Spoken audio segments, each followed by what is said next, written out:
My ex, 44 male, cheated on me, 40 female, and ended our marriage so he could be with his affair partner, wife Jen, 42.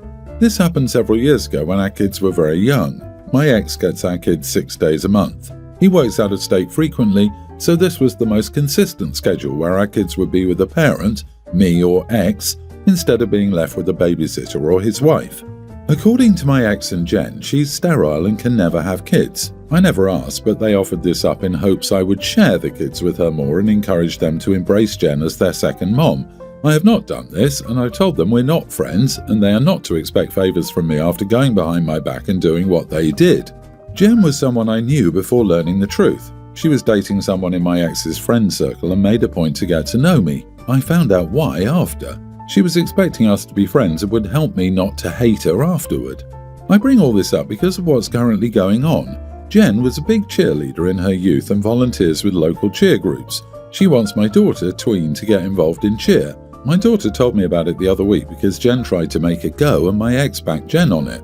She told me she didn't want to and she needed my help. All the kids know that stuff like that has to be agreed on by both me and their dad. I reached out and told my ex our daughter would not be put into cheer against her will and that he needed to stop pressuring her to join. He didn't respond back the way he was supposed to, through the app, so I noted his reply on the app and got a lot of cussing back. Jen tried to call me but I didn't answer. She approached me a few days later while we were in the same store and she told me I couldn't keep punishing her by depriving her of my children. She said she's been in their lives since they were little and she has every right to bond with them and share stuff like that.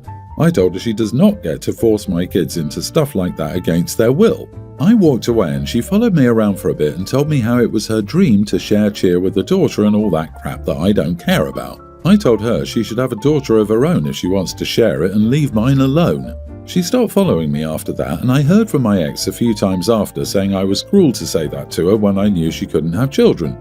Am I the idiot? When it comes to cruelty, nothing beats cheating on your spouse or befriending someone to steal their spouse. Those two soulless idiots can pound sand. You are not the idiot. She gets nothing from you. Him either. They can figure out a different way to play house. Exactly, the audacity of cheating, breaking up a family and then demanding to share the kids like they're some kind of prize is disgusting. Jen made her bed and now she can lie in it without trying to play mom to someone else's kids. Exactly, she blew up a family and now expects to waltz in and play mom. The entitlement is off the charts. She needs to back off and stay in her lane. And again, it's not sharing when it's forcing a connection that the kids don't want. Jen needs to respect that these are OP's kids, not hers. Jen's infertility is not OP's fault, and OP is not obligated to provide her with the experiences she desires, especially at the expense of her children. But it's her dream, like that matters. Who cares? OP, I bet with you for my house that she would have let your ex get her pregnant before you even knew that they were cheating on you behind your back. I swear to you, this scum of the earth would have done anything to get him and to hurt you in the process. And now she's projecting her own failed dreams onto your child? Heck to the no. You being cruel? What a joke. I, 35 female, am a stay-at-home mom with 2 kids, John, tween male, and Ava, pre-tween female. My neighbour Zoe, 42 female, works full-time and asked at the beginning of the school year if she could drop off her daughter Sue, tween female, an hour before school started twice a week. I agreed and was happy to help out a neighbour. However, things got bad pretty quickly. My kids do not get along with Sue and see entertaining her as a chore. Both of my kids enjoy sports, arts and playing outside, while Sue is glued to her phone. Despite this, Sue pouts when my kids do their own thing instead of trying to engage her. Zoe called me a few weeks into the school year to nag me for having the kids walk or bike to school, saying it was unsafe and asking me to drive Sue. I told her no, if Sue was old enough to have a phone, she was old enough to walk or bike to school. A week later, she asked me to cook real sausage for Sue, in addition to the veggie sausage I make for my kids. My husband and I don't buy meat. I told her no, Sue could eat what I cook, but if she wanted specific food, she would have to prepare it herself. For the first semester of school, Zoe nagged me with similar requests. Don't play songs with explicit lyrics. Don't let multiple kids on the trampoline simultaneously. Watch the kids when they're outside, etc. When I refused, she was respectful and would say, sorry to bother you, but she still had new weekly requests. At the end of the semester, I told her I would not adjust our family lifestyle and inconvenience my family for the sake of her child. Sue's safety was not at risk. If she was unsatisfied with Sue's situation, there were plenty of other people in the neighborhood who could watch her.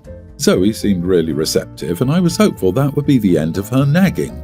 When my kids got home on December 20th, I asked, "Are you excited for 2.5 weeks with no school?" And John responded, "I'm more excited for 2.5 weeks with no Sue."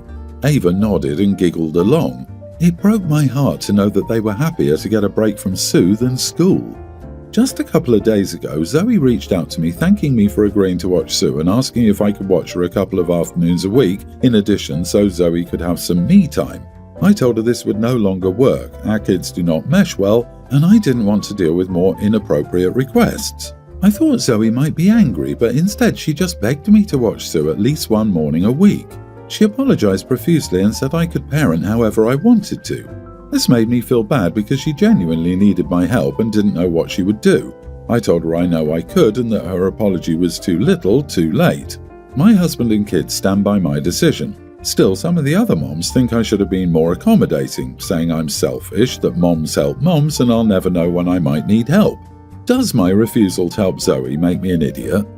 I like the request for me time with no reciprocation offered. What about your me time? When moms help moms, but only if it benefits me. Not the idiot, you were kind and generous. Tell the moms calling you selfish that they can look after the kid instead. You've provided so many hours of free childcare already.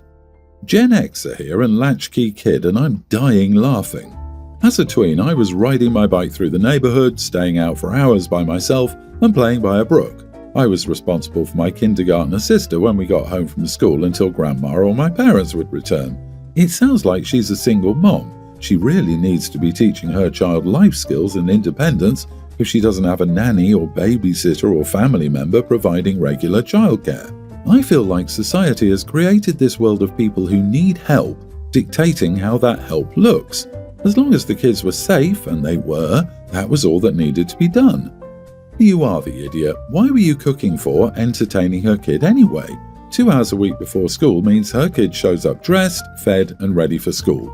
She can sit there and play games on her phone until it's time for them to leave. There should have been nothing for her to be involved in. Update. Thank you for the responses. It was so validating to see that you support my actions.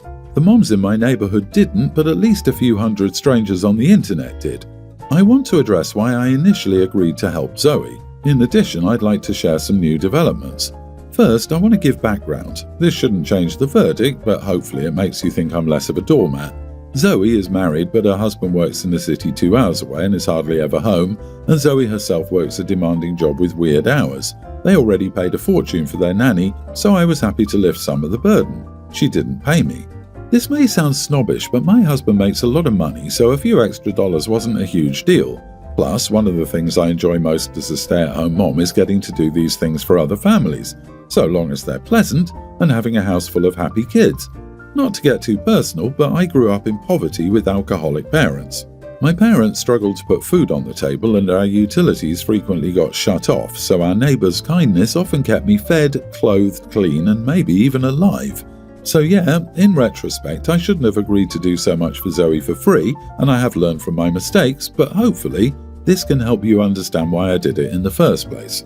Now on to the story. One of the moms who is close to me, Jen, reached out, asking what happened with Zoe. I thought everyone knew, but I recalled the events of the semester leading up to a couple of days ago. Jen said that's not what she heard. Zoe had told everyone that she paid me $100 an hour and that I let the kids watch R-rated shows and eat candy for breakfast, and I called her a stuck-up witch when she asked me not to. She told them my kids bullied Sue so relentlessly that she came home crying every day she came to my house and that I encouraged said bullying. When Zoe complained about this to me, I supposedly denied it. To top it off, I demanded Zoe pay me $200 an hour or I would stop watching her little brat. I was horrified that Zoe was spreading this misinformation about me. I assured Jen that none of it was true, showing her receipts of my text exchanges with Zoe. Jen told me she believed me and promised to help me set the record straight.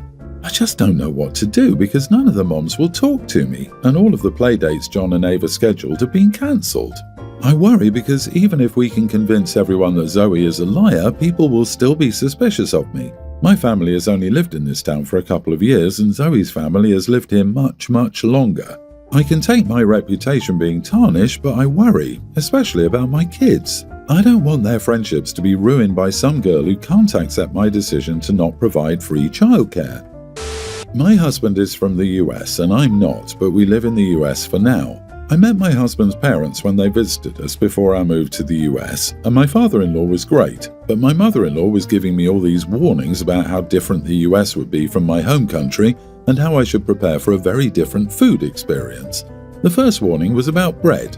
She said she couldn't believe the stuff back home didn't stay fresh for more than a few days at a time. She told me in America, bread lasts for 6-ish weeks fresh, and she can have one loaf of bread stay good for a little longer if she keeps the kitchen at a cooler temperature. This had been a repeat comment she's made about bread lasting several weeks in America and how I shouldn't need to buy it as often, etc. Even when our husbands corrected her, she tried so hard to convince me that this was a real fact. The other comment is that there aren't any fresh vegetables in America, and canned vegetables are the only real ones. All the so-called fresh vegetables you find in the US are created in a lab and are made from synthetic materials to look and taste like the real deal, or as close as you can get in a US lab. This was again something our husbands corrected her on, but she kept bringing it up with me. And when some stuff looked different here versus home, she was like, "That's why, that's the difference, and canned stuff is way better." My husband told his mom she was being ridiculous, and eventually we got to talking about it more. We both agreed that her talk like this makes her seem like the last person we should be eating food from, so whenever we see my husband's family, we refuse to eat the food our mother-in-law makes. We don't join them for family dinners at their house, but it bothers our mother-in-law a lot, and she's prepared food for us that we've returned. My mother-in-law took great offense to this, and my husband explained why we were doing it. She told me I started this clearly and should be ashamed of rejecting the food she was making, that is very bad manners and shows how little etiquette I have. Am I the idiot? Oh no, mother-in-law, you're absolutely right. How could I have been so rude? Next time I'll be sure to savour every bite of that 6-week-old bread and those real vegetables grown in a canned laboratory. I'll even bring some synthetic lab-grown salt to season it. What a fool I've been to doubt your culinary expertise. But, you know, call me old-fashioned, I just have this silly little preference for bread that doesn't double as a building material and veggies that didn't come out of a tin in a zombie apocalypse kit. I suppose we all have our quirks. So, no, you're not the idiot for politely stepping away from whatever Franken meal she's trying to serve up. If her cooking matches her food theories, you're probably just saving yourself a lot of regret and indigestion.